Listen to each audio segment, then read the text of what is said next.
Dans la série Kaamelott, le chevalier Caradoc, il dit « le gras, c'est la vie ». Eh bien moi je dis « l'eau chaude, c'est la vie ». Et mon Graal à moi, il se trouve dans le soleil, dans le vent et dans l'eau. J'ai eu quelques commentaires dernièrement sur certaines de mes vidéos concernant le fait que je sois un peu trop high-tech dans mes réalisations, mais je pense qu'on ne peut pas faire sans la technologie pour avoir un minimum de confort. Et beaucoup m'ont dit, mais l'eau chaude, c'est facile à faire, tu mets un tuyau sur le toit, un tuyau d'eau, un tuyau d'arrosage sur le toit, et puis tu as de l'eau chaude. Sauf que ça marche bien éventuellement à partir du mois de mai jusqu'à fin septembre pour faire chauffer de l'eau. Et encore, c'est pas très pratique. Mais surtout, en période d'hiver, vous n'avez pas d'eau chaude. Pas d'eau chaude de cette manière en tous les cas. Même les anciens qui vivaient dans ce petit hameau là où je vis presque seul maintenant, ils avaient besoin de technologie pour pouvoir vivre. Ici vous avez la meule à grains de l'ancien moulin. L'ancien moulin, moulin à eau qui était alimenté par un béal, un canal d'irrigation qui arrivait jusque dans ce moulin et qui faisait tourner ses trous. Ça fait quelque temps que j'avais envisagé de faire une expérience pour voir si on pouvait se servir de panneaux solaires directement pour chauffer de l'eau sur une résistance électrique. En essayant de voir ce qui allait se passer quand j'allais brancher cette résistance qui allait donc produire de la chaleur et donc éventuellement faire chauffer de l'eau. Qu'est-ce qui allait se produire au long de la journée ou par mauvais temps ou par temps ensoleillé. Donc je suis en train de faire l'expérience. Alors aujourd'hui c'est mauvais temps. Je ne peux pas l'essayer à pleine puissance, mais je vais quand même vous faire part de mes constatations. Je vais donc essayer de faire le test de brancher une résistance chauffante, enfin des résistances chauffantes de différentes puissances, directement branchées sur les panneaux solaires, pour voir si éventuellement on arrive à produire de l'électricité et produire de la chaleur avec ces résistances. Il n'y a logiquement aucun souci, hein. Le panneau solaire c'est un générateur de puissance.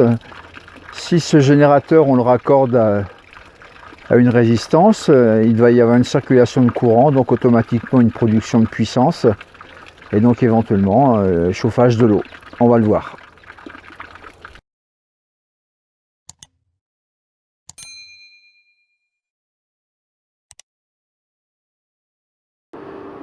Bon, pour ce test, on se retrouve donc dans le local onduleur. J'ai deux charges ici sur la table. Une première charge, c'est donc la résistance, une résistance de ballon d'eau chaude de 2000 watts que j'ai en spare disponible au cas où sur mon ballon d'eau chaude. On va utiliser un spot de 400 watts, donc on peut presque considérer que c'est une charge résistive. Et puis les mesures, on va les faire et au voltmètre et à la pince ampère-métrique. Et dernière charge qu'on va utiliser, c'est une charge qui est déjà sur mon ballon d'eau chaude. Donc c'est une charge de 800 watts que j'avais installée sur le haut du ballon d'eau chaude. Il y avait une ouverture, il y avait une prise à 1,5 pouce, donc j'avais acheté une résistance de ballon d'eau chaude de 800 watts que j'avais mis en haut du ballon d'eau chaude. Elle me sert pas. L'arrivée du string solaire qui va me servir arrive ici. Donc je vais débrancher les deux MC4, je vais brancher un petit cordon MC4 au bout de ces deux fils et ce cordon sera raccordé successivement aux différentes charges sur lesquelles on pourra faire les mesures de tension et d'intensité. Et ces mesures de tension et d'intensité nous permettront après par les règles de base de l'électricité, P égale UI, de connaître la puissance dissipée dans la charge au moment du test. Bon, je suis prêt pour les tests. La première chose que je vais faire, c'est de mesurer et de vérifier quelle est la puissance du string de 6 panneaux actuellement quand il est branché sur l'onduleur. Je vais relever les valeurs. Je relèverai aussi la valeur en même temps du deuxième string qui lui sera raccordé constamment sur l'onduleur et il me servira un peu de référence pour voir si il y a de l'évolution de la luminosité à l'extérieur, parce que la météo est vraiment pas terrible aujourd'hui, donc elle est très faible au niveau luminosité et un petit peu changeante. Donc je voudrais pouvoir essayer de déterminer un coefficient qui me permettra de corréler un peu les valeurs que j'aurai sur les différentes charges. Bon, j'ai fait mes mesures, c'est assez compliqué parce qu'il y a une grosse variation quand même de luminosité à l'extérieur en ce moment. Néanmoins, j'ai réussi à obtenir différentes mesures. Je vous en reparle tout de suite. On va se mettre au chaud dans la maison et on en discute. Donc on se retrouve au chaud là près du poêle pour essayer de voir toutes ces petites mesures que j'ai faites. Donc au départ, le string de 6 panneaux solaires était connecté sur l'onduleur MPPT. Et donc le MPPT avait fixé sa tension à 199 volts, donc c'était une tension que fournissaient bien sûr les panneaux solaires. Et il extrayait de ces panneaux solaires la puissance de 150 watts.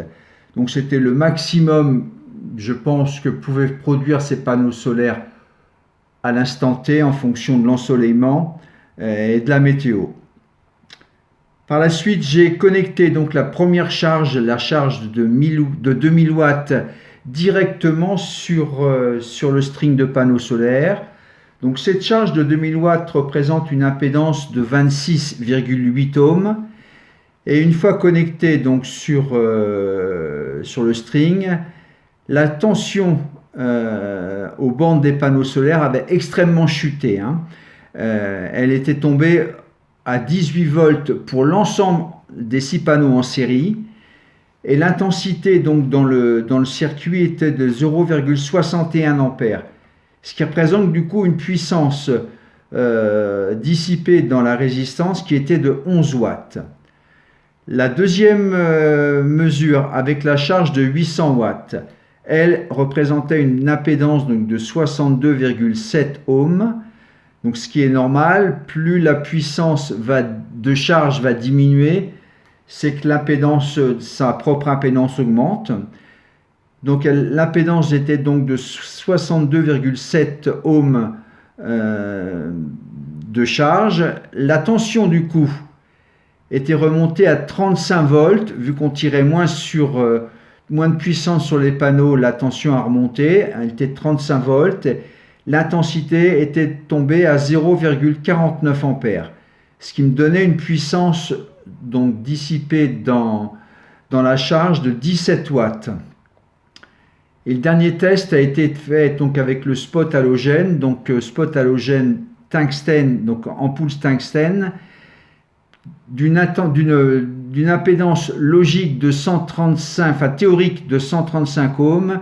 Il faut savoir que les ampoules tungstène de ce type, si vous prenez l'impédance, la résistance ou l'impédance, quand le spot n'est pas allumé, vous faites une mesure en courant continu et comme la résistance du spot change en fonction de sa température, comme il monte très très vite en température une fois qu'il est alimenté, l'impédance donc augmente. Donc 135 ohms, c'est une impédance théorique.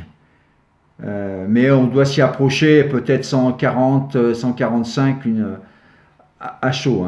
Et donc du coup, la tension aux bandes de cette charge était tombée à 49,4 volts et une intensité de 0,77 ampères, ce qui me donne une puissance de 38 watts, une puissance dissipée de 38 watts.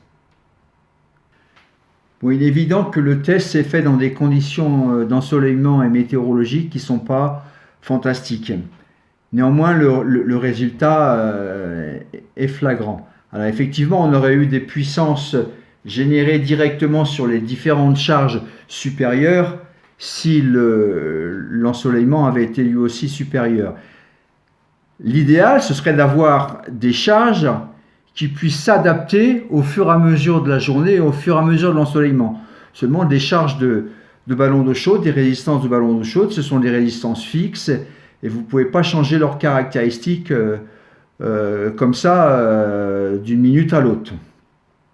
Alors, ce qu'il faut savoir à propos de ces mesures, c'est qu'elles ont été faites à peu près sur 10 minutes de durée et que pendant ces 10 minutes, il se peut que la météo et la luminosité extérieure aient un peu changé. Donc les comparatifs sont peut-être pas forcément exacts. Et en plus, je précise toujours que les appareils de mesure que j'ai utilisés ne sont pas des appareils de laboratoire, donc ne sont pas forcément de la plus grande des précisions. Néanmoins, les échelles sont les écarts sont assez importants pour se rendre compte que la puissance dissipée la plus importante s'est trouvée au moment où on a utilisé la charge de 400 watts, parce que cette charge correspondait plus à l'instant T, donc à l'ensoleillement et à la puissance que pouvaient éventuellement générer les panneaux solaires en fonction de l'ensoleillement, mais que de toute façon, par rapport au régulateur de charge qui est indispensable, on s'en rend compte, hein, que le régulateur de solaire est indispensable pour extraire vraiment le maximum de puissance de ces panneaux solaires. Si je reviens sur une de mes dernières vidéos sur le chauffage de l'eau dans un ballon d'eau chaude, on avait vu que pour monter la température de 13 à 65 degrés de mon petit ballon d'eau chaude de 15 litres, il me fallait à peu près 0,9 kWh d'énergie. Donc dans le cas d'aujourd'hui, si j'avais voulu chauffer mon petit ballon avec la puissance générée par le string de 6 panneaux branchés sur l'onduleur, il m'aurait fallu, à ensoleillement constant bien sûr, hein, il m'aurait fallu à peu près 6 heures pour chauffer mon ballon de 13 à 65 degrés. 6 heures d'utilisation de l'onduleur et du string solaire pour chauffer ce petit ballon d'eau chaude. Si maintenant ce petit ballon d'eau chaude, je l'avais branché directement sur le string de panneau solaire pour pouvoir le chauffer, sous réserve d'avoir l'ensoleillement constant qui me génère 11 watts de puissance, il m'aurait fallu 83 heures pour pouvoir chauffer ce petit ballon. Et donc incontestablement, le rendement en direct est complètement minable. Hein. Alors ça fonctionne, ça génère de l'énergie. 11, 17, 38. Il faudrait pour ça, dans ces cas-là, adapter au fur et à mesure de la journée la charge résistive, et soit la changer toutes les 3 minutes, mais ça c'est pas possible. Une résistance de chauffe-eau, c'est un élément qui est fixe, qui a tout le temps la même impédance et donc qui va se comporter constamment pareil en fonction de la tension qu'on va lui appliquer à ses bornes. Donc prétendre que de faire du low cost ça peut fonctionner, effectivement ça fonctionne, ça génère de la puissance, mais attendre 83 heures d'ensoleillement constant pour pouvoir prendre une douche avec de l'eau qui est montée à 65 degrés, eh bien, moi je dis non. Donc il faut impérativement utiliser un régulateur solaire pour pouvoir adapter les panneaux solaires à la charge qu'on veut y mettre derrière. Voilà, j'espère que cette vidéo vous aura intéressé, j'espère qu'elle vous aura plu. N'hésitez pas, comme d'habitude, s'il vous plaît, de mettre un pouce vers le haut. Et je vous dis à bientôt pour d'autres aventures photovoltaïques, hydrolien, hydroélectriques, enfin tout ce que vous voulez, le vent, la pluie, l'eau, le soleil.